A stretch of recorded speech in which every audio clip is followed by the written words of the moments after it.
97.9 The Box is the Madd Hatta Morning Show, and we have a very special guest with us. Janelle Monáe, ladies and gentlemen, is on the show. Hi. Looking good, beautiful, and lovely. How are you? I'm fantastically well. I'm so happy to be here with y'all. Thank y'all for having me. Literally, you ever see like superstars, right? And you see them on TV. She looks like exactly like television ready. Oh, yeah. Okay. She does. Okay. She looks. I was just wondering what you were getting ready to say. Nothing embarrassing, my friend. Okay. Nothing okay, embarrassing. 'cause I'm like, It man. was another way to say she's a beautiful woman. Okay. Oh, Yeah, I like that. thank like you. I appreciate the love. I feel, right at home. All this black You know, she excellence. get all that love. Oh yeah, there's a lot of black excellence. All going on. these beautiful people in here. Y'all look beautiful. Well, thank you very much. Here's why I'm excited about a lot of different things as it concerns you. You're one of these kind of artists. You literally do your own thing, and it's hard to put you in this box because you do so many things. Even if you listen to one of your albums, it's not your usual listen. Is this purpose? Is it planned? You will not be boxed in. I don't know if that's a fight. I don't know. I know you can do a pop song if you want to do a pop song. You've proven that. But then you'll listen to your album, and there's a little bit of everything on there. Interesting. To me, question. I think that's your goal. I think. Yeah, I think as an artist, you never want to limit yourself and say, I'm only, supposed to do this kind of music. I mean, I think that gets boring, and I think that it also does not help you evolve as an artist. I love Stevie Wonder. I love Prince. I love Madonna. I love David Bowie. I love Beyonce. I love Outkast. I love Cardi B. I mean, I have an appreciation for music, Right. and I don't get caught up in labels. It's do I love it or not? How is it making me feel? Is it honest? Is it authentic to what that person is doing? And I've been inspired by authenticity, and I think that I think it is my purpose to show through me as an artist, show that there's nothing that we can't do. Right. I hate to pull the race thing, but there are a lot of white artists that are doing everything. Right. They've been dipping here, dipping that, been able to just kind of cross genres, if we're talking genres, and be respected. I think as black women, we're I will say this, I've been having the whole R&B fight for a while. Like, I was going to ask you about stayed that. R&B, like you're a black woman. This is not going to make sense if it doesn't come through an R&B lens. And I just think right now people are listening to playlists. It's not even the same. People have rock and jazz and pop and R&B in their playlist when you're talking about streaming, which is really, where things are. And I think that I have a deep appreciation for music. And I'm not interested in getting caught up in labels and pigeonholing myself. I know we at the box, but I want to turn the box upside down. Oh, yeah. Look at her. Now, I have to ask, is that hard to you? Because and you know how the game works. The game usually says that you have to be a certain kind of artist. And so the game, the record company, et cetera, they usually, It's for them to, marketing. Yeah, exactly, it's that's where I'm marketing, but going. how's Because this to me, gonna when I've work? always seen you, Yeah. I'm like, this artist should be bigger. But I think you're so able to do so many different things. It's hard, like, how do we push her? She raps, she sings, she acts. She can do this kind of music. She can work with Prince. She can go work with these rappers over here. I think they have a hard time because they're used to putting people in a box, and now we can push the box.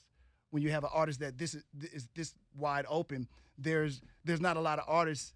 A lot of times that they usually don't even give that kind of leeway to the artists that can do so much. You can usually count those on your hand. You got the Princes and all these other people that they're allowed to do their thing. When you come in, and you've been in the game for a good minute now, and I just feel like, man, it's like you're everybody's favorite underground, above ground artist.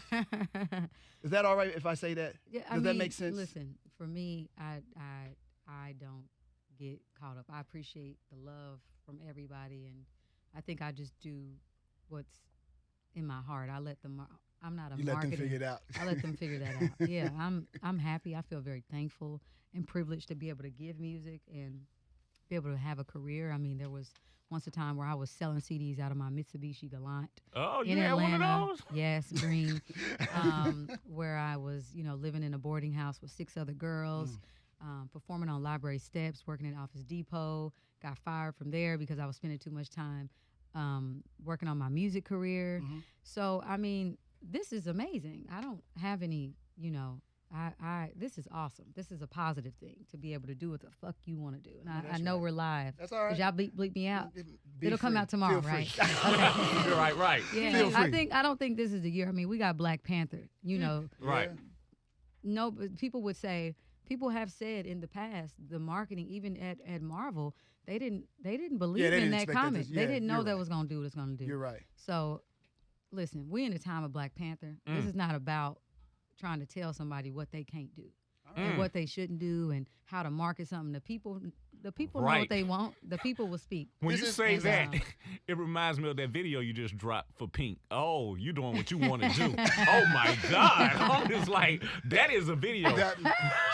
Since you brought that up, and I know you had a question about that Pink song too, so ask that question and then let's explore Pink. Sure, let's explore. So first of all, Oh, funny guy. the song, why do you spell the title of it with a Y instead of an I? Because it's something different. It's redefining what you ever thought about the word pink. It's bringing together women from so many different types of backgrounds and shapes and sizes and worlds, and we're coming together to create something unique and different. It's Oh, not y'all what you did. it's not what you what you think when you think of pink. This is Black girl magic. We co-opt that word and we turned it into something that works for us. It worked for me, too. Shut up, man. So what Yeah. is the video about? Because everyone can speculate, but I would like to hear it straight from Janelle Monáe. Well, I love the speculations. I mean, honestly, it's quite entertaining. Okay. I mean, hearing men especially. Because they have a make- one-track make, mind. make jokes. I do love the video. I do love What you do as... you love about it? The pants. You love the pants. Oh, okay, cool. I love the beautiful women in the video, honestly. I Yeah, love there are definitely beautiful I mean, I love seeing you in a Black different women light. in the video. Where did You the know. idea from the pants come from? It was an idea that I had, and I have a great creative team.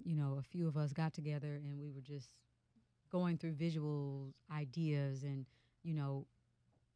trying to get imagery and symbolism that matched the lyrics and that complemented the messaging behind it. And I think, it's a celebratory song for women. That says what? That says many things. Say it. I mean, it says many things. I mean, Okay, give is us there a like 2 or 3. specific- Is there a specific question you want to? No, I mean, Seems like no. It's not a specific question. Like I said, unfortunately or fortunately, I'm a man. So as soon as we see the video, we're like, oh, okay. So I don't. So I try to. You try to be a regular person when you watch a video and just enjoy it, and then the other side of you start trying to break it down, Yeah. the science of it, and then you're like, what is this artist really, really trying to get at?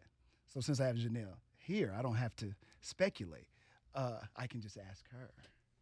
Well, I think I said it. It's a celebratory song for women, and I think that it's intersectional, meaning it celebrates sexuality. It celebrates our differences, and then when we come together, we're creating something unique. But I think all in all, it's really an empowerment song for women. Yeah. Now- but it starts, obviously with an That idea visual. that I had. I think as it's not as much as it's about the pants. It's not about the pants. Right. And I think that it's awesome that people, It causes love the pants, controversy 'cause or there's some women conversation. who don't have the pants on. There's some women who have on the pants that look different from the woman who's standing next to her pants. Like I think it just celebrates our array, our wide spectrum of what we can be and who we are. Okay. Yeah. All right. And showing that we're uniting. I mean, we got the Me Too movement, we got Time's Up. Oh, Like women yeah. are realizing more than ever, I think this year, that we are stronger together, that when we're aligned, we get shit done. Why do you think all this is happening now? You notice there's a lot of different small things happening now. Empowerment of women, the power of Black cinema, and the dollars that you can actually get from it. It just seems like a different type of year Mm-hmm. as it relates to we people of color. Yeah. Why do you think that is? Is there one thing Well- we can put our finger on and say we could Well, have solved it? I will say that the current political climate, Sure. I think has Absolutely. really pushed us to being Agreed. like, okay, Good point. we can't be fighting amongst each other, even though we are. Mhm. Still, some of us, don't understand that we should be fighting against something bigger than us, more scary than us. Like for women, we need to be fighting against patriarchy. You know what I'm saying? We need to be fighting against, as human beings, the abuse of power, because that's what's happening right now. We shouldn't have time to even be like, bickering or upset or dissing or each other, because there's just there's something bigger that's attacking us, and we have to vote. Absolutely. We absolutely need to do better than what we did, because I think that as much as all these great things are happening in art, still when we take off our makeup and our costumes, Still black. we still black. And I'm still a young black African American girl who grew up with working class parents. My parents were janitors, were sanitation workers, were post office workers. My grandmother picked cotton in Aberdeen, Mississippi, and migrated to Kansas City, which is where I'm from, Kansas City, Kansas. And when I come from a family like that, the hard work that they went through to get our country, like they helped build this country, to get and our ancestors literally built the White House they helped get this country to where it is. It's in our hands now. We gotta focus in. I mean, I can do better. I'm not trying to preach or talk down anybody, but I just think that I think that we're finally, I think we're seeing that it's going to take us, coming together to clean up or to help this next generation. When you talked about the women thing, I want to talk. Just recently, Nicki Minaj dropped a record, and then Cardi had a record, and it seemed like everybody was trying to pit the two women against each other. And it always seems to me, particularly in rap, because it's so male dominated, it always seems like they can never exist. All the women can't never exist at one time. You have to either pick a side, and you got to be on that side. They have to be going in at each other. Does that disturb you or bother you a little bit? Like, as you were saying, you see this whole women empowerment thing going on, and you still have people trying to pit one against the other, and you hope that neither one of them fall into the trap. You know what I mean? Which I thought I might have seen it, but then I saw it back away, which I was happy about, because I don't want that to start. Why can't we just enjoy both of the women for what they both bring to the table? Yeah, we should. Again, I mentioned the P word, patriarchy. Yes, ma'am. This has been going on for centuries. Mhm. There was a time where we had these matriarchal societies where women were running things and raising their kids and getting along, and it was none of the pitting one woman against the other woman. I think that through fear of what women can do when we come together, the things that we can do, I think that we've had that happen so much that we're conditioned. And I don't want to speak on. I don't know that situation. I'm not close friends with either of them. Yeah. I respect them. I love them both. I think that it's ridiculous for anybody to think that just because one woman's success is out there and she's succeeding, that the other one Doesn't can't take away be from the other one. successful. It should be Yeah. complementary. And that's how I see it. I've always looked at it like that. When Beyonce went and did Coachella and was the first black woman to do it, I felt like that was for us. You know what I'm saying? We're on the same team. It's not, you have to think broader. You have to understand that we're still black people. We're still black women. We're fighting against a lot of things. We cannot afford to fight internally. But I think it's some conditioning, and I think that we're going to have to do what we can to make sure that we don't instigate. I think the fans play a part in it. I think they absolutely play a part in it. And yeah, I love both of them, and I think they're different from one another. And I think that when doors are opened by each of them, it helps both of them. Period. So You have your own label. You've worked with Puffy. You've worked with Prince, and I probably should stop there and how. Like I said, you have a very unique style where you can bounce between these worlds. Very smoothly. Can I use that word? Very Well, smoothly. Thank you. I appreciate Really, to work with Prince is, I'm sure, much different than doing some stuff with Puffy. that. Or is it the same? I No, mean, well, they're I different. doubt very They're seriously that. different. Yeah, Yeah, absolutely. they're different. I Because mean, both ambitious, though. You Well- know, in Yeah. certain aspects, I'm sure that they're different. But at the same time, to get to a certain level, you have to have a certain level of ambition or a certain level of, or a certain work ethic.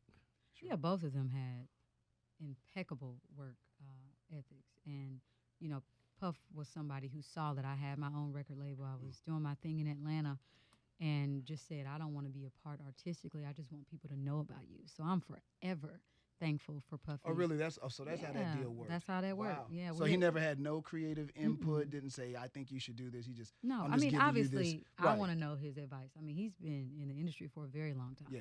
But no, in terms of like the music and the image and any I of was that, wondering about that. he's always been scared to kind of be, you know, In your it. mix. Yeah, because I think he's respected me and respected what we've done, even before we met, and I think he just wanted to make sure that like he was not influencing it in any way, shape, or form. That it just came as pure as possible from us, and I respect that. And he's been one of the men who's really just championed me early on.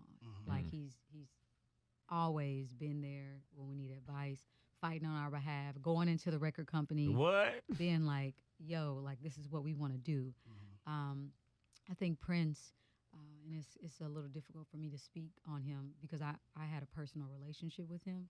You know, he inspired me growing up, just like he inspired a lot of artists and people in general, because I'd never seen a black man just as free as he was on TV and through his videos and on his music. I'd never seen it. And I just thought it was the scariest thing, but also the coolest thing. Like that first time he called you and you went to the house, and how was that? Could you just let us know a little bit about that and that experience? Because I love Prince, so. Well, I think we all. If you don't love Prince, you probably have no soul. I mean, he's like, yeah. Well, you I'm know. just being honest here. So how was that, man? Oh my goodness. So I was opening up for Raphael Sadiq, and this was like my first kind of promo tour, right before my first album came out, and it was when I did the EP Metropolis, and this girl, she had like curly hair like you, came backstage. I had a sinus infection. My nose was stuffy. I did not think I did a good job. I was like, oh my goodness, I just want to go home, and I was just not in the best of mood. She came, knocked on my dressing room door, and she was like, hey, I have someone who wants to talk to you.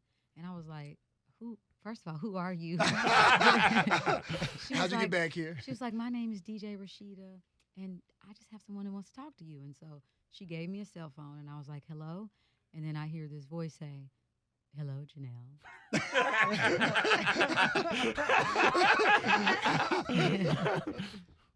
How are you? And I was like, I'm fine. Who is this? This is Prince. Who? Prince. Like Prince? Listen, I'm sorry I didn't get the opportunity to come to your show, but I love what you're doing in the music industry. I love your jazz voice. And then I was like, paused for about a good 60 seconds. I believe I it. didn't have anything to say. And he was like, hello. He's probably gonna give you right now for just I feel his spirit right now, laughing. And I said, I mean, this is just an honor. I cannot believe. He was like, listen, we're having a jam session. Would you guys like to come over and jam? And then I was like, a jam session? He was like, yeah, a jam session. And I was like, yes. He was like, okay, bye, see you soon. Click. And I, to this day, I just could not, it was like one of those, how do you explain this to people? Yeah. I couldn't even get I couldn't even remember how the conversation went. It was one of those moments where I think I blacked out mentally because I could not believe that, first of all, Prince uses a phone. You know what I'm saying? You just think that, like, he does not do the normal things that we do. No doubt. I feel you. And I feel tell you, we went over there, my whole band and me, putting on, we had a church van, a white church van, and we couldn't afford a tour bus at that time. And it was raining, and we went up, we were in LA, and we were spraying on cologne and perfume. Like, that bus was so awful smelling. And we went there and we jammed from about 11 p.m. to about 7 in the morning. I believe it. Wow. You were not intimidated? It's not your usual jam session with Prince. No, it was not. I mean, it was just incredible. It's just like, you wouldn't even believe it if I described it. It was absolutely incredible. But I'm saying all this to say that, you know, Prince really did give back his time to a lot of artists, including myself. And that's one of the things to me that's most impressive to him. You know, we know he's this incredible slayer of all guitars. Absolutely. You know, we know he's an incredible writer, performer. Like, there's nobody in this world that's like Prince. There will never be another Prince. But I think what gets overshadowed from what I saw off stage is his giving spirit.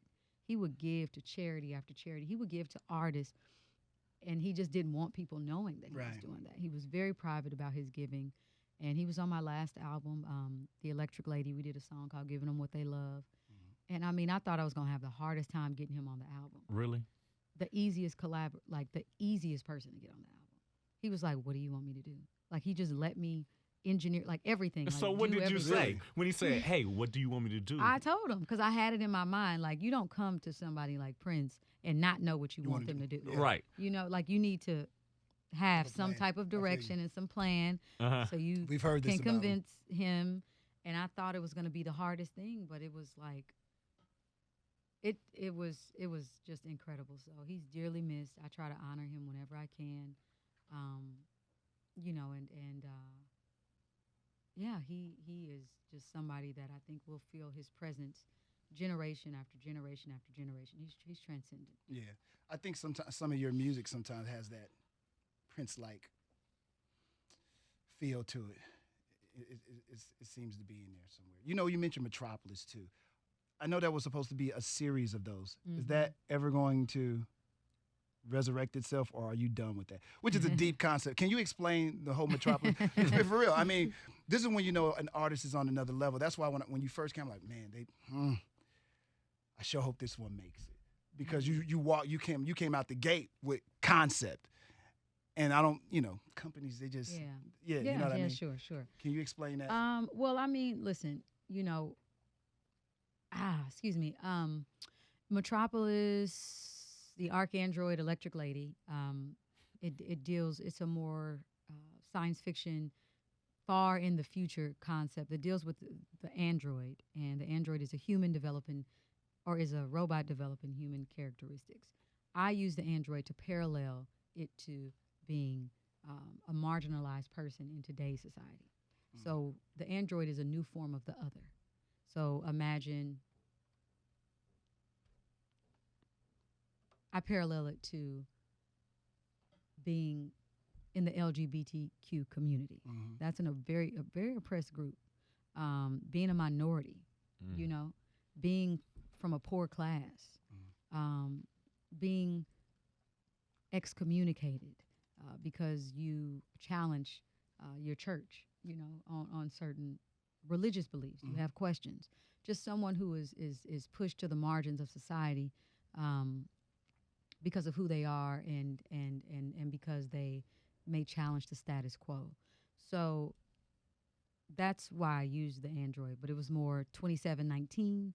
I think Dirty Computer, which was a concept that I've had before I did the Arcandroid, is more near future and right now. And I felt an obligation because, you know, when you're an independent artist and you have fans, you don't want to let them down when you get a deal, when you get like distribution. And I was like, I can't let even if it's 400 fans, I cannot let them down. Like, I really, that's how hard I went for them, because there was a time where I didn't think this would be a career, because like you said, when you talk to companies, they're always trying to figure out, well, how do we market this? How do we strip this down to the most simple form so people get it? people have to get it, you know, and it's just like, I would prefer to just do things on my own terms. And I did that for a while, and I'm still doing it. Yeah, I but think they couldn't deny you because you're an incredible performer. So I think your performing and them seeing you perform is probably like they have to stick it out with this person. For real, I think they feel an obligation to stick it out with this person because, you know, sometimes you can have somebody, they pretty good in the studio, but they can't perform it. When you get a person that can perform on the level that you perform at, I mean, you go for what you know. I think you have to open the door to this artist and give them opportunity.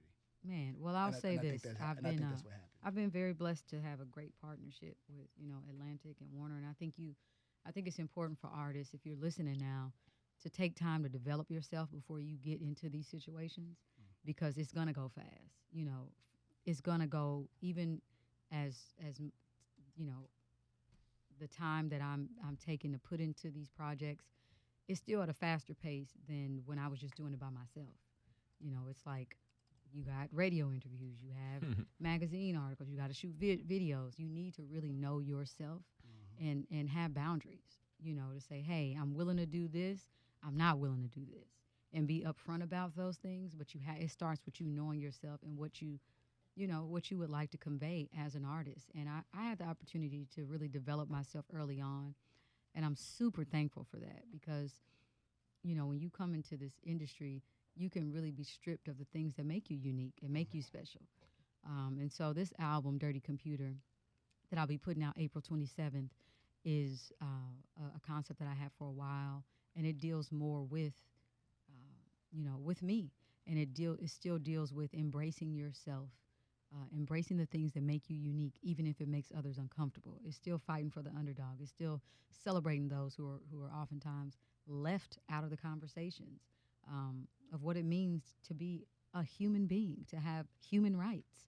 And so it's important for me. It comes through the lens, it's speaking through the lens of a black woman, inspired by black women. Just really giving us something to celebrate to. We turn on the news all the time, and by the color of our skin, you know, we can get shot in our own backyard because a police officer thinks that we have a gun and it's a cell phone. Right. Yeah. You know what I'm saying? Rakia Boyd, all these women who got gunned down due to the abuse of power by police. Like, our very existence says that we are dirty computers and we need to just be erased and cleansed. And so that's what this album is for. That's who this album is for. Oh wow, that's another deep concept right Yeah. there. Are your fans when you do these kind of records? Well, I guess by now they're used to your style. So when you do these kind of concepts, they're already there with you. So I guess there's no need to even ask their acceptance of it, because I think there's already an acceptance with this particular artist. I think they allow you to stretch the boundaries of what they usually put on artists. Well, not really. You don't think so? I mean, no. I mean, I think you're able to go on an album and do just about whatever you want to do. And most artists don't get that maybe. opportunity. You know Let what? Scarface come out there and start doing some of these records that these other young kids doing. You know what? And I shout out to Scarface. I love Scarface. You've stretched them to the boundaries to let them know, hey, I dibble and dabble. I create music the way I feel. Yeah, you know what? I think you're right. I mean, I did want to make sure that early on I laid the groundwork to say that, like, don't put me in the box.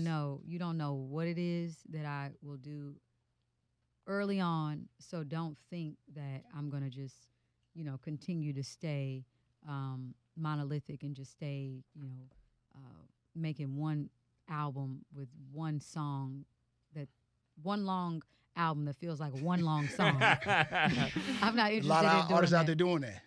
Yeah, and I'm not. I mean, that just doesn't work for me it. because I know that I'm constantly developing. I know that it's important to develop. I know that it's important to evolve, and you got to set their ears up early on. Yeah, I think you've done that. You seem like a woman who has a whole bunch of knowledge. Where do you get this knowledge from? Do you read all the time? The world? I'm just asking. I mean, because people on the surface could seem very deep but be very shallow. So I'm just asking. Well, I don't pick that up. I mean, That she has a whole no. bunch of knowledge. No. That's what I'm saying. I don't pick up all the other stuff you say. I don't pick that up. I actually think I'm picking up.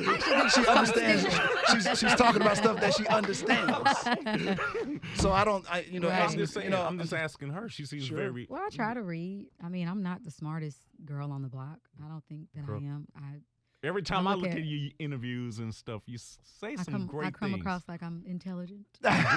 every time well I read thought an out. interview. You know what? Ready. I mean, I just believe in what I believe in. I try to, articulate it as best as possible.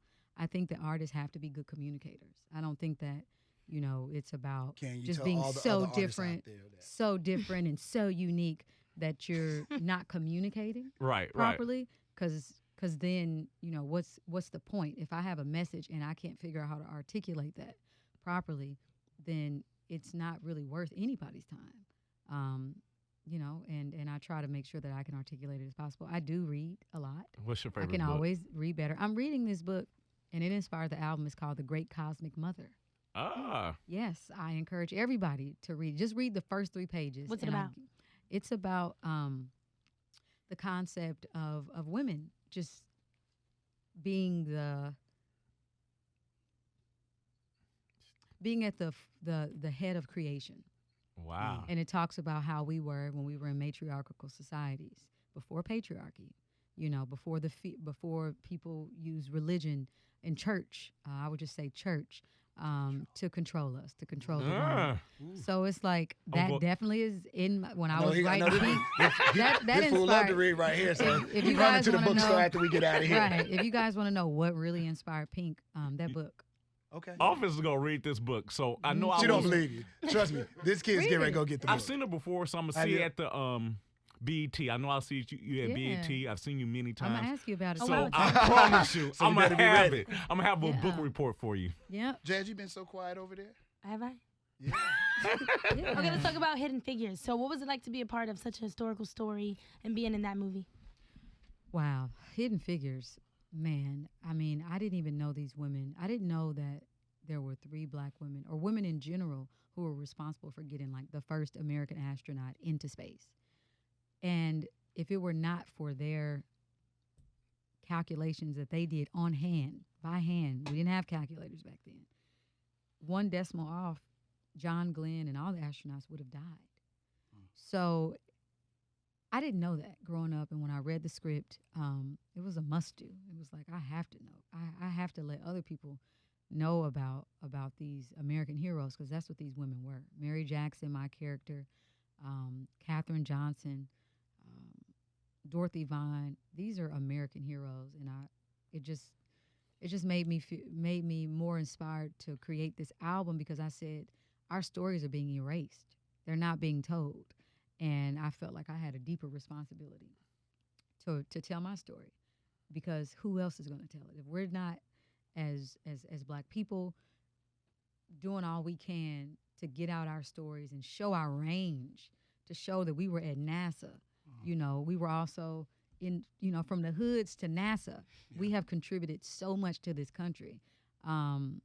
If we're not doing what we can to redefine how we're perceived, I just think it'll be a sad case. So Hidden Figures was incredible to film. I felt a deep responsibility to those women, to their families, and I'm deeply grateful that I got the opportunity to be a part of it. Would you ever stop acting? I mean, would you ever stop doing your music to do acting full time? You can do both.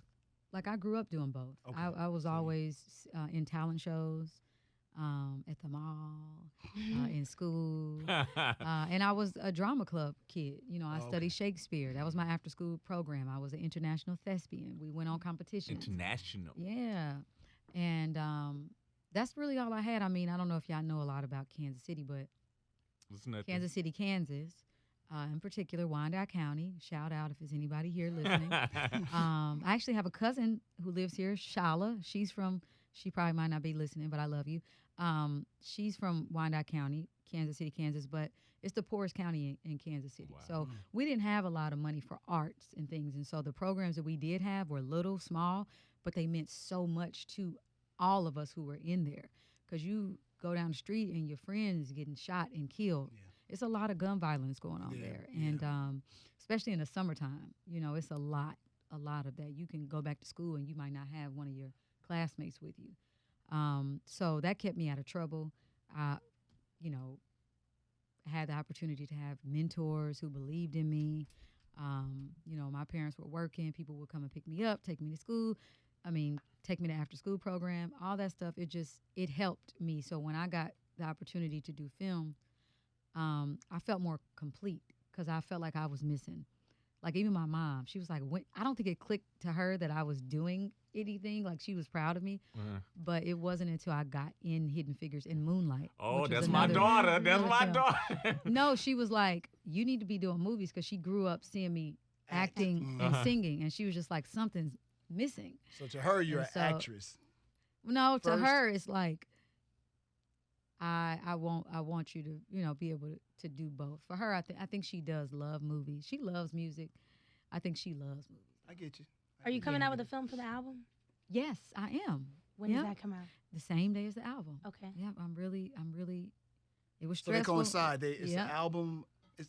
I saw the teaser for it. It premiered before Black Panther in theaters, right? It did. Yeah. Yeah. Mm-hmm. So okay, explain this to me. Then is it a soundtrack? Is it a movie? Is the CD? Is the music a soundtrack to the movie, or is this something that I have to watch? The music coexists with the movie. They both complement each other. You So can they can say both stand you can say the alone. music is the soundtrack to the emotion picture. You can say, the emotion picture is, people will call it a short film. They'll call it a visual album. They'll call it all those things. But I call it an emotion picture, and the music is in the film. Okay. So you'll get a deeper understanding of the narrative. You'll get a deeper understanding of what I'm saying, what I'm trying to say with Dirty Computer. It took a lot to get it done. I've always wanted to do this since before my first album. I just didn't, feel like I had the time to do it. And it took some time, but we're here. I'm so excited that y'all going to get to see, What's on your to dirty visually computer? be able to see. What's on your dirty To see computer?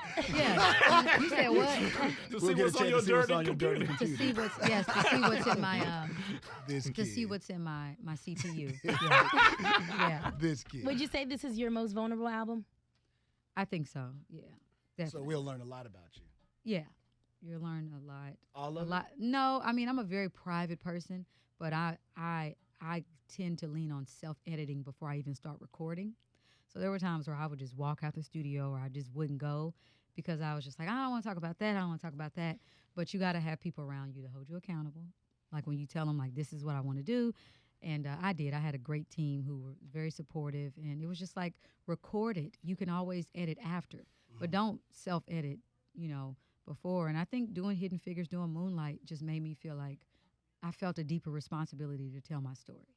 Because who else will? Fans in public have a tendency to want to know all of the artists. Janelle Monáe, how do you keep that private part? Because, at any time you can go on the internet and this person's dating this person's with this person. They just got that. I seen this person with this person. And everywhere you go, you have to address those issues. How do you still keep your public and private separated? You just do. Yeah, I think Because almost your fans almost Yeah. demand it because I think They we look wanna because know. they want to see you on Instagram with your kids if you got Yeah. kids and with your mama, whomever Right. you're dating. That's just the world we live in. Yeah, it is. the social And media sometimes world. it works for people, Mhm. and it can work for artists, and that works for them. I think for me, the people in my family to whoever I'm dating, they didn't ask for this life. I think it's just, I don't think it's fair to like put them out there to where they're being judged or stalked or feeling unsafe because of my career and my fame. And I'm not even as famous as some people. I look at certain people and I'm like, I don't know if I could do that. You know what I'm saying? And I think that it's important to protect those things that are sacred because it's true. Like this is the age of the internet, and people's relationships have been torn apart because of the internet. there can be friends who are not just platonic, and maybe they're in other relationships with people. And you can see a photo of them. I've seen it happen with people in my life, and you can see friends that are not dating, but they do have, they are dating, but they're not dating each other. Mm-hmm. And then a photo comes out like such and such is dating, and it can mess up their relationships Right. on the other side. Absolutely. So I just think that you have to, not you, I prefer to have a low stress level in my life, and I like to keep that. And I just think you open up a can of worms, and who knows? Like years from now, maybe I'll change my mind. Yeah. I don't know, but right Okay, now, I'm not Today. interested in discussing my private life. When we all walk away after we've watched the video, what'd you call it? The motion picture? The emotion picture, yeah. When we've watched that, when we've listened to Dirty Computer, we should walk away saying what? I don't know. I mean, I don't know what You don't have an what idea like you wanted me to should. walk away with? Really? I mean, I hope that, one, you feel love at the center of the project. I go through a lot of emotions. I mean, I have Django Jane, you guys have heard. That song came from a pretty upset space, turning on the news Your and stress just was feeling high. like, turning on the news and just watching what's coming out of the leader of the free world's mouth, and just in general, the way that I just felt disrespected as an American,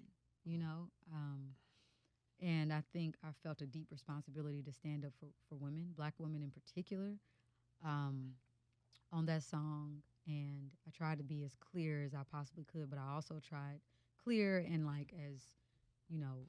clear and concise as I possibly could. But it was one of the moments where I did not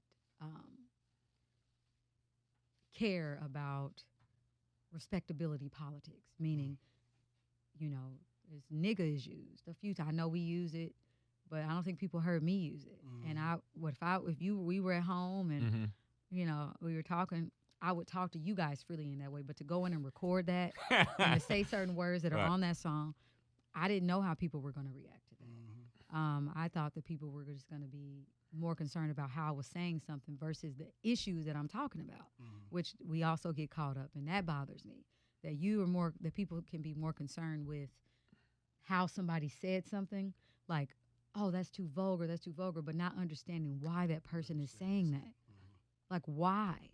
Why are we all not outraged at the way women are treated in this country? Like, why is it just a woman's thing? This is a human rights thing. Right. Anyway, I'm not going to go too far on that. Go, girl. But I'm saying, Go. I'm saying all this to say is that my hope is that through all the emotions that you see, or you feel and you hear and you sense in the story and when you listen on the album, that you feel that that love is at the root of it. Because I think in order for I do think that it's important and it's important to note that I don't think we come together as a human race if love is not at the forefront. I mean, if our last words are words of anger and, words that are fighting words or war words,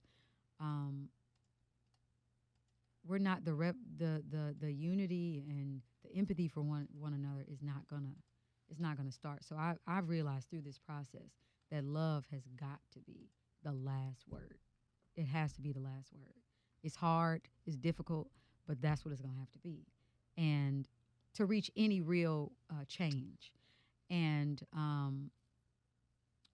that's what I hope people feel. I hope that through my honesty and my vulnerability, and people who may not understand where I'm coming from, at least they can, after they see it, they can empathize with our story. And when they encounter somebody else that shares a similar story, or,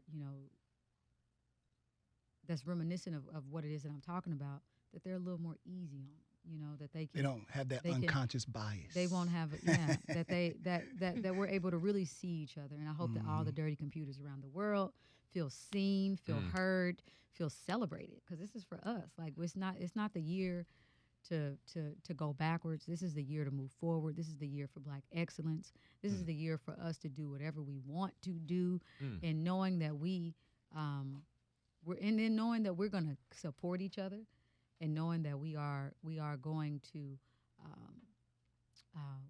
choose freedom over fear.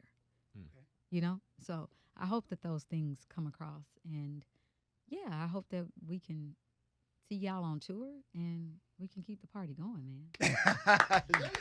Janelle Monáe. Tell them the date of the album dropping one more time, please. April 27th, Make and sure. it comes with an emotion picture, a visual component that you should watch as well. All right. And Janelle then- Monáe. Ending this interview Thank with you. love. Thank you. Absolutely. Love. And Black Girl Magic, what's And up? exactly, Black Girl Magic all day.